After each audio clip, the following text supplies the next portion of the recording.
allegiance to the flag of the United States of America and to the republic for which it stands, one nation, under God, indivisible, with liberty and justice for all. Roll call. Reister. Here. Buns. Present. Wyatt. Here. Sewell. Here. Lawson is excused absent. I have a motion to approve the agenda. So moved. Second. All in favor, say aye. Aye. Opposed? I have a motion to approve the consent agenda. So moved. Any discussion? All in favor, say aye. Aye. Opposed? By the way, guys, that's your liquor license in the consent agenda, so it's just been approved. Oh. If that's what you're here for. Yep. So you don't have to stick around. You don't have to stick around, if you you don't don't want to. It's I mean, you can. We're the lot quicker than what I I thought, mean, so. we've had a lot of fun in that 5 minutes. I was gonna say, it's completely up to you, but that was just approving your guys' liquor license. And then so- FYI, it's gonna be a long meeting. So, Bye. I'll be honest with you. you're welcome. What were they on? Were they The The Hive. Hive, Okay. yeah. So just wanted to let them know that. I guess I forgot that they were. Mayor's comments. Just a couple positive thank yous. One's to Bill Metlin, who voluntarily cleaned up an illegal dump in the Greenbelt. The other two community church volunteers who spent some time yesterday morning cleaning up the recycle center. Yeah, absolutely, that was very much Like a appreciated. dump, someone dumped something illegally, or there have been a Yeah. bunch? There was an entire truckload full of Carpet. tack strips, drywall. Is that the one down here? Remodel items. That's why I thought I saw some stuff sitting there the other day, and I just kept going. It was a truckload. I didn't stop, I took pictures and then somebody responded and went and cleaned it up, so. Thank you to Bill for doing that. And for Chief Banks who helped dump it out of the truck into the dumpster, so. Jack, under citizens' comments, is there anything you specifically are here for? No, not really. If there's a discussion later about speed limits, I might have a comment. Okay. Then, oral presentations. Chief Banks. All right, I'll introduce my friend to the right here is Mr. Kuzik. How do you spell your last name, sir? K-U-Z-Y-K. First name's Corey, C-O-R-Y. Yeah, you would have never gotten that. Kate. Nope, I sure wouldn't. Thank you. You're welcome. Obviously, he's here for the speed cameras. I ran into him, he was a vendor at my chief conference last year, wasn't it? Several years. Several years. So, I introduced him, and if you have any questions, please feel free, and he will give you a demonstration with what you guys need to know. And this was discussed at the public safety, and public safety recommended to have him in for a presentation of the council, if I recall correctly. Correct. It's all yours. My name's Corey Kuzik. I work for a company called Ultimate Incorporated. We're based out of Maryland. I'm personally based out of Ohio. I'm the commercial general manager for the Midwest. So I handle everything in the Midwest. Currently here in Iowa right now, we are currently in contract and up and operational with 3 municipalities in a little bit northeast, if you will. I think the Fayette County area, West Union, Fayette, the city of Fayette, and Strawberry Point, which I do know is a different county, but about a half hour away from West Union, Fayette. We've been in business since 2005. We started in red light aerospace engineering, and then we kind of got into the speed and photo end of things. I've been with the company for about 7.5 years, or almost 7 years, rather. I apologize. It's been 6.5 years. Prior to that, I was in law enforcement as a full-time supervisor for a small town right outside of Cleveland, and I actually managed their photo enforcement program when I was there as a sergeant. So I am going to just let you guys ask me a bunch of questions because it's a lot easier because I'm sure you guys have quite a few, and I can answer everything. It seems to be the easiest way to do it than me blabbing on a spreadsheet. So, Kate, do you want to go through what the public safety kind of discussion was? Sure. And what some of the questions were? So, we talked about, and just as a review for the council as well, this is a no-cost addition to the city property.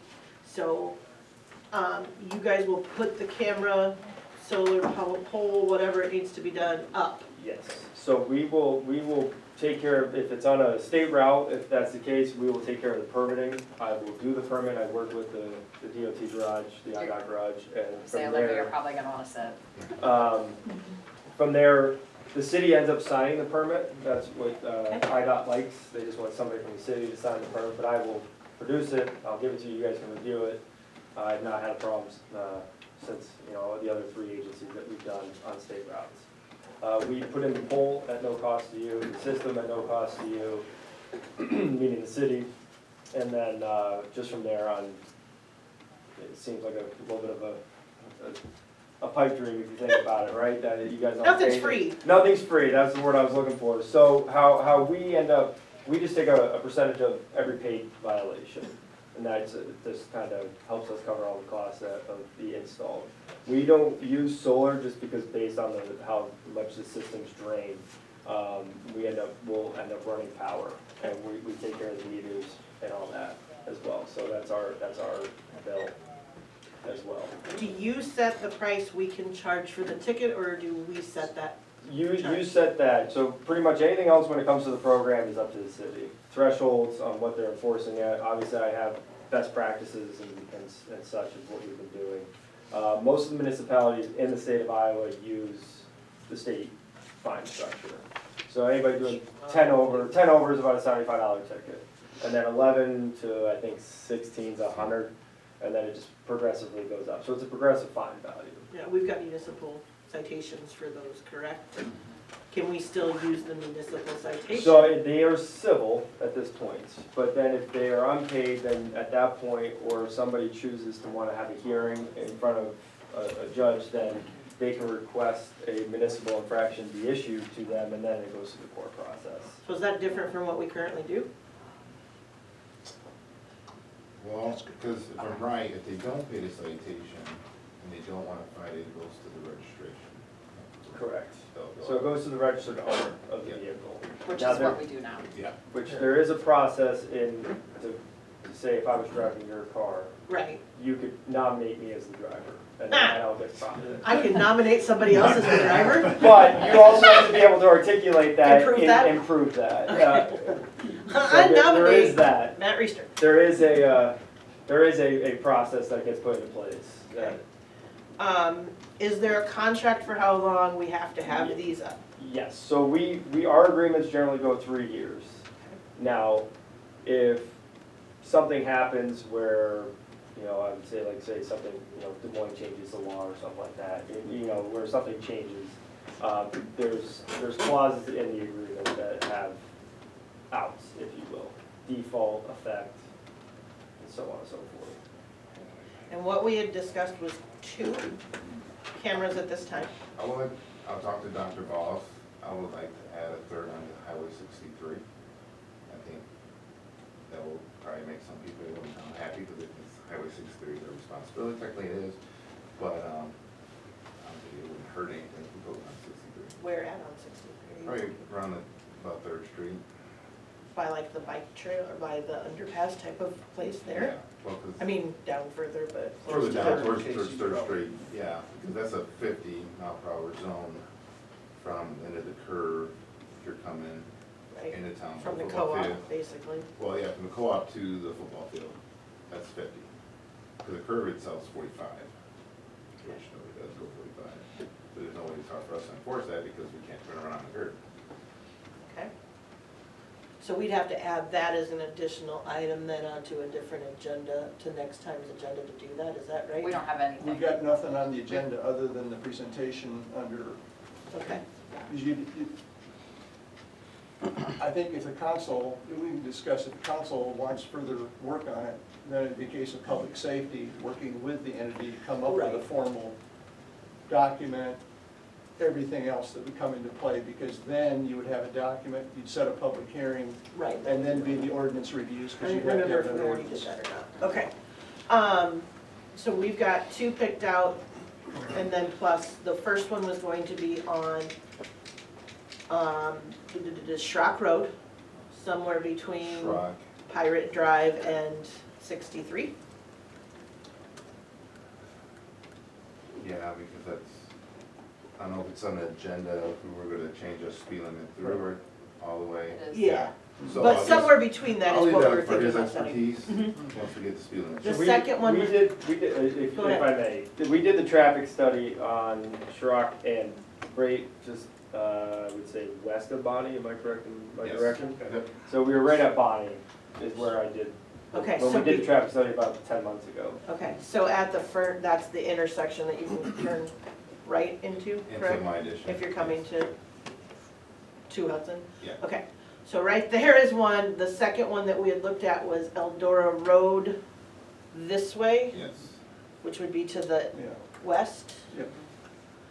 Before the cemetery in the Right at- 25 zone. Right at Rainbow Road is where we did the traffic Okay, study. so that's basically the midpoint of.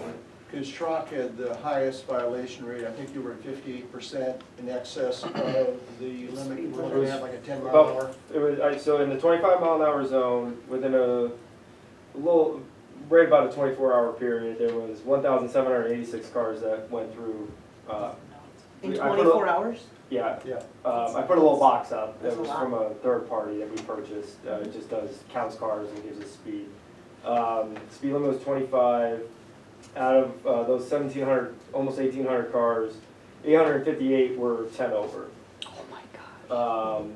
Yeah, it was quite a few. The average speed was 34 miles an hour, so it was just about 9 over the posted speed. And the West Eldora, I think, was only about a 10% violation. Yeah, it was about 48% violation on Shrock, or that was Shrock. Shrock. And then Eldora was about 10%, it was 1,924 cars, 25 mile an hour speed limit, and about 197 violations. Now, when I say those violations, you have to understand, that's just, nobody knows what's going on, Right. right? So that's just the general behavior right at that particular point. Right, What we have learned, obviously in the 6.5 years I've been doing this, you can pretty much cut those numbers in half once the system goes up. right. To talk about it, people end up slowing down, the signage that gets put up throughout the city at the entrances that you're doing, if you choose to go this route. We put up the signs that say traffic laws photo enforced, which we will have to work with DOT on that. You put up the signs or we Yes. put up the signs? Well, so, we can put them up, it's a little easier if you guys put them up. I mean, service department, I will provide everything and I can help you, it's just where we want it to be, Jake's not right? busy. Now. You get all the state regulations. We have, on the Nothing else state to do. routes, we will have to get permits for that, no matter, even if you put a system on, Right, if you don't put one on 63, we'll still have to do a permit just for the signage. And okay, that becomes, the DOT takes care of all that. Okay. They're the ones that put those signs up. Okay. And they've been very, at least the garage I worked with before has been very, sure. very helpful. So, I think that was really all we talked about. Those seemed to be the other two spots that we had looked at with traffic studies were Ranchero Road and From the Matt's house. right in front of Matt's house. And Bring then it on. the east direction of Eldora. East of door. Both of those two being specific neighborhoods and not necessarily through into and out of town is why we decided against putting anything there. And with Jack here, I'm wondering whether our supposition or preposition was wrong in the fact that how much traffic is simply cutting through there to get to 63. Well, I do think that's What- definitely there, but the Yeah. other thing that we had discussed though was the ability, if we can put cameras on these two, that gives us greater ability to be able to patrol out there and use our speed trailers. Rather than, and I don't wanna say penalizing just the neighborhood residents because it's more than that.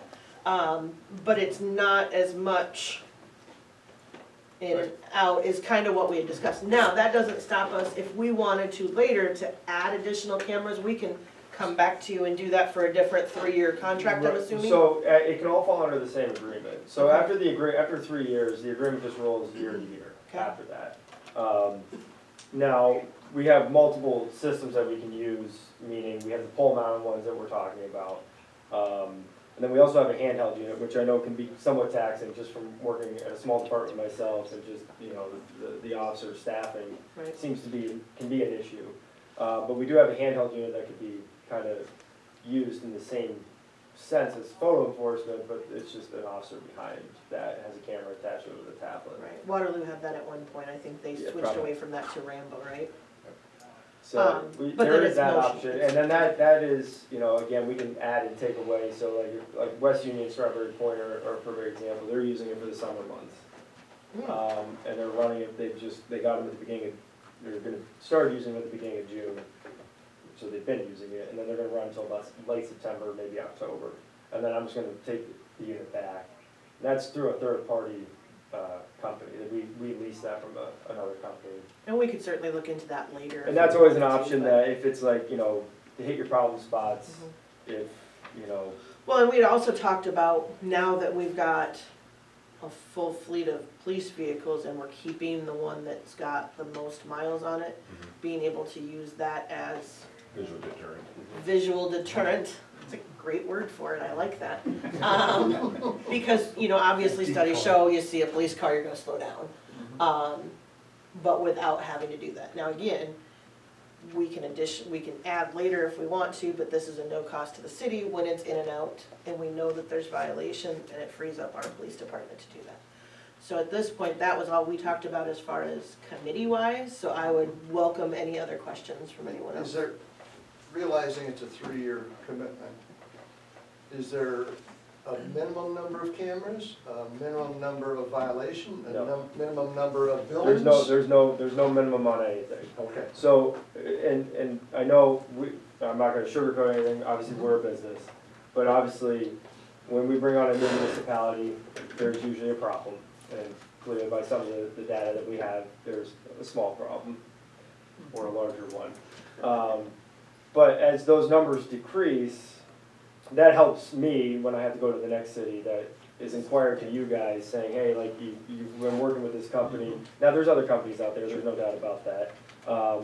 But watching those numbers decrease, meaning that the systems are doing what they're supposed to do. And I'm not talking about any of my competitors, but we do run a very good program. When there's an issue that arises, that phone call is directly to me. Hopefully one day there's somebody else taking that phone call, but as of right now, it's me, and I'm hopping on the plane and taking care of it, or at least handling it remotely if need be, if it's something small. So that right there is just kind of the personal touch that we do, and with my previous experience of actually running a program, I can kind of give the chief a lot of, you know, how to handle a lot of stuff that you wouldn't know how to handle just, you know, starting a program. I got a question about the handheld. Yes. Why would we ever use handhelds, have a cop sit there with a handheld instead of the cop write the ticket So- with his radar?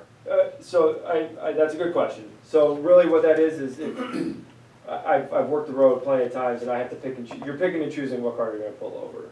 Because it takes you approximately 10 minutes to write one ticket, right? So you're on the side of the road for one, you know, writing a ticket for 10 minutes, and you're going back to your spot. Where if you're just sitting there with the LiDAR, that whatever threshold you have it set at, meaning, you know, normally it's about 10 over, depending on you know, anywhere you're at, it's about 10 over is generally the threshold, but that in turn does keep people well below, you know, the 9 and below. This allows them to sit there, okay, 10, 10, 10, okay, now all of a sudden the 15 comes rolling through. They can capture it on that system and then affect the traffic stop after that. So it's really using their best judgment and how they determine how they want, what car they want to stop. So that's kind of the give and take with the handheld unit. So one other question, if this is such a great deal, we make money, you make money, what would you say the top 1 or 2 reasons would be that every town in Iowa doesn't have this? Fear, you know, public backlash. There's a lot of people that don't like these, and that's just been my experience. Somewhat of a lack of understanding. Obviously, it's becoming a little bit more prevalent in Iowa. I mean, there's a lot of municipalities that are taking on this technology. For some municipalities, it's what's happening in the Supreme Court, which has been several years. I think the first time I ended up meeting the chief at one of the chiefs' conferences there was some stuff going, like some litigation going through the Supreme Court, which obviously gives a lot of municipalities pause. They don't want to start something, and then all of a sudden it just gets shut down. Do you know where the Iowa legislature has been on this? I So know they- there was a push to get rid of it early on. Yeah, so there's always a push every year, Yeah. for the past several years. There's always been a push. There's at least one or two representatives that will put a bill together, and then it ends up dying. It doesn't gain any support. A lot of it is because some of the verbiage has been, well, we'll let Des Moines and Cedar Rapids do it, but nobody else can do it. Right. So a lot of, municipalities like yourselves that are like Waterloo, stuff like that are like, well, what about us? We have a problem. And if we watch anything just in the past 5 years, how law enforcement has gone, there's not, trying to keep officers, let alone even hire new ones, has become very, very difficult, which I'm sure the chief will attest to, and every municipality I visit, just recruiting has been a very difficult thing. So this is just another tool for the tool belt. This is not to replace an officer. This is not to, keep your numbers down on your staffing. This is just another tool for the tool belt. That's the best way to put it. This is just an additional piece of equipment that law enforcement can utilize to kind of help make the roads just a little bit safer. And so when you say there's been a push that's gone even as high as the Supreme Court, what has been the essence of that issue? What's the I essence think of constitutionality Yeah, is the big one. so explain that a little bit more. So the constitutionality, so the same thing happened in Ohio. People thought they were unconstitutional.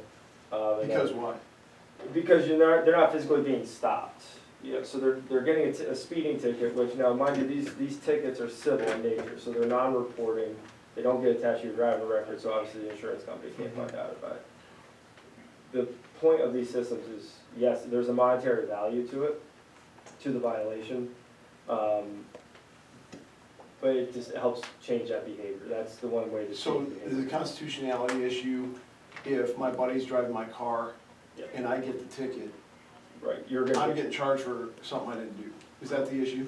no, just actually physically just getting the ticket in the mail was the issue. Okay. Um, And so then if that happened, what is my, you said I could nominate a driver or So something if like that? if I was driving your car, sir, Yeah. you could then, on the back of the notice of liability, Mhm. you could say, there's a section that says, I was not driving, this is the person driving. Now, you have to nominate a driver, so if you knew I was driving your car, Mhm. you can be like, Corey, you're driving, I'm nominating you, or I can just hand you $100, or whatever the ticket cost is, Mhm. and then you can pay it, and then it's just done. What if I However, say I'm nominating you and you say, no, you don't do then that? that's where, we've had that happen. The city of Dayton is a perfect example, it happens a lot. The city what? City of Dayton, Ohio. Ohio, okay, yep. We deal with that quite a bit, so then there's that's where the courts come in. So Okay. then obviously there would be a municipal infraction given, and then we would, then we just go through the courts at that point. So if I get stopped, or if I get a ticket in the mail, Mhm. because I violated the speed, and I say I wasn't driving my car, Joe Blow was driving my car, and I put it on the back of the paper, and then you send the ticket to Joe Blow, Yes, and then Joe Blow goes, whoa, whoa, whoa, I wasn't driving Reeser's car, right, and then we go to court. right, then he will end up, And is it me against Joe Blow, or is it me against Danny? so it's the two of you against the city essentially. So you're trying to establish that I was not driving, he was driving. Yeah, He's trying to say, well, I wasn't driving, so he now has to establish that you were in fact, because you're the registered owner. yeah. So, and then at that point, the courts will determine who was driving at that point, is generally how it's happened. Then the back and forth. So it's really the city against the two individuals. And how often does that happen? Not as much as you would think. I mean, most of the time, usually it's the husband nominating the wife. Or vice versa. Or the kid. Or the kid. Yeah.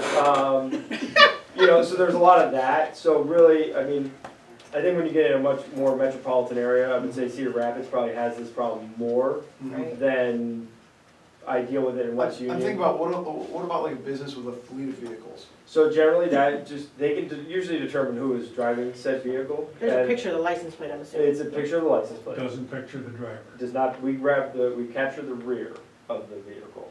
Okay. So as it's going through the system. We deal with fleet stuff quite a bit. Generally, the company just ends up paying it, and they figure it out between the employee, like the employee, just normally how it happens. Now, they've nominated the employee, that's happened, and then they come to court and then try to, whatever argument they have. So there's no image of the driver? No. Because you can't do that, or because you don't do that? Both. Like legally you can't? Well, no, legally we could. Okay. It opens up a lot of doors that, because the angle, because we're off the road. So one thing to know about these systems is they're offset to the road. And how radar works is, there's a cosine effect. So when we're angled like this, the benefit actually goes to the car. So the cosine, when that radar is hitting that vehicle, it's on an angle. So that actually benefits the vehicle, not the system, In the sense of, when you say benefit? speed-wise. So each, It reports a slower speed? yeah, by plus or minus 1. Okay. So that is where the benefit goes to the driver. And I mean, again, all certified or a calibrated radar is all plus or minus 1. That's the NHTSA standard, National Highway Traffic Association. That's a standard that has been put in place for a very long time. So we meet that standard. And so that's what I'm talking about, so that cosine effect. So if it's plus or minus 1, it seems like it would benefit the driver if it was minus 1, but it wouldn't benefit the driver if it was plus 1. We're normally under when it comes to the vehicle speed. So like if you say you set it at 10, you could probably get by with going 11. Potentially, yes, depending on, Would you Maybe nail for 10.5.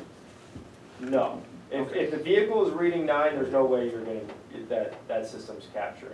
Okay. If that's what we set it at, right? Right, if you Right. set it at 10. Right. Like, if we're talking 10 miles an hour, I understand. if that vehicle's speed says 9 miles an hour over the posted speed, or over the posted speed limit, so let's just use 20 miles an hour because it's easy math. That car is doing 29 miles an hour, that, we're not taking the picture. The second that car breaks 30, we're snapping the picture. Yep, got it. And we do self-checks every day, every morning at like 4 a.m. The system does a self-check. If anything fails, the system doesn't work. So it's no different than an in-car, like handheld LiDAR or in-car radar. Like if something fails, the system won't work, you have to fix it. More questions, or are you done? I think I'm done for now. Okay, so one question I have, Thank do you. do we have the ability to do like warning tickets for so long to start with? Yes, so generally, just kind of a best practice would be is the first 30 days, Right. we're doing a warning period. So we'll have the system up, we mail the warnings, we'll mail warnings, so it's actually not notice of liability, but there's no fee attached to it, it has warning going from bottom left to top right. Big red letters, just says warning. I got one of those in Waterloo when I started. So we do that for 30 days. We'll mail them. It's a good kind of learning curve on how the back office part works for the chief or his designee, and then we go from there. That's why I say designee. And then if for some reason one of the officers decides to withdraw a ticket for whatever reason may be, do they have the ability to do that? Yes. So everything is done through the back office. It's all web-based, it's Okay. secured.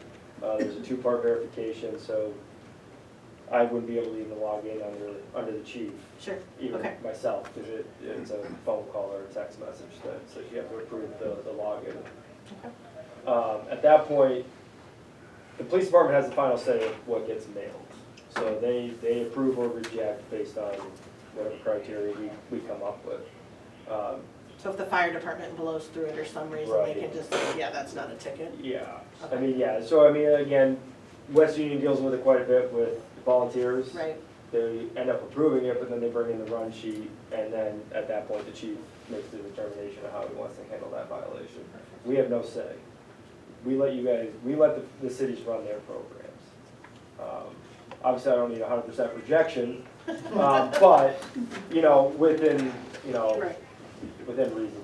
So we just kind of stay off. I mean, if there's 100% rejection, I'm probably making a phone call going, is What are everything you okay? doing? Is everything all right? So there's, but I don't tell you how to run your program. I can give you the best practices and what other municipalities have been doing here in the state of Iowa, and then we go from there. What else? Anybody? Does anybody on council have an objection for them to work with chief on a proposed contract as well as proposed ordinance? Wording? Or do you want to talk about that when you get to the item? We got it on there? Yeah, it's the first one. It's the first item. Just on no the- action on this discussion item. Right. Okay. Thank you so Of much. course, I appreciate your time, I appreciate the great questions, and, it was, Did we throw as many questions at you as other people? you Or are they the same have, questions? no, actually, these were very good questions. They were actually reasonable and nobody Might was, be difficult. and nobody was, ripping my head off, so, Perfect. well, I appreciate that. So Bill, We had a very good conversation and a good discussion about it, so I appreciate your time this evening. Everybody enjoy the rest of your week. Thanks. And, I'll call you. I mean, Yeah, Tom. Olivia, you wanted to address the Thank council you. on a request for La Pensa? Is that correct? La Penca, La Penca, yeah. okay, Yes, well, my English is very short. understood. I just have a question if I can put a patio outside. I'm very short on money, everything is 4 more times expensive than before Mhm. COVID. So what I thinking when I bought the building, I bought it and I said, well, cheaper, but on the road is so expensive. Mhm. And, inspection is more, Sure. asking for more stuff, so it's very expensive. And I see that the building is too small for the money I put in right there in my business out. But I asking for the licensed liquor outside, and they say I need a door for in front. I understand this is the rules, but if I cut the door, it's kinda 5 tables in right there. Right. So I don't know how the money's coming in because it's very, very small. Okay. So I talking with my friends, what options, I coming with her Yeah. times and taking her time, but I thinking about if we change the door, I don't know what you think. If we change the door is open this way. If we change and open the other way and we can fence like that coming in or.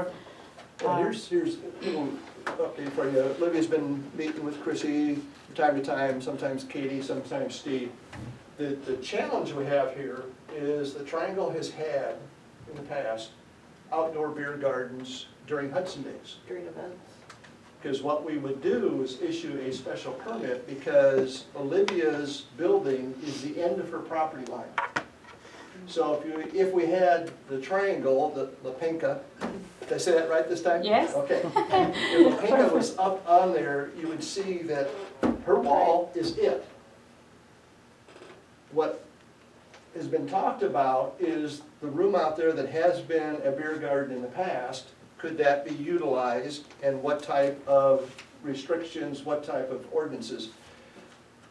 The best short-range solution that Chrissy and Steve have talked about is possibly granting an easement for a period of time, whether that's a 6-month period of time, whether that's a year period of time, whatever, to grant an easement for whatever fee the council might decide. So this is city-owned property? City-owned property, so if she was granted a temporary easement, then she would have control of that, as I understood it, and could apply for the state to allow the liquor license to go out to the edges of that easement.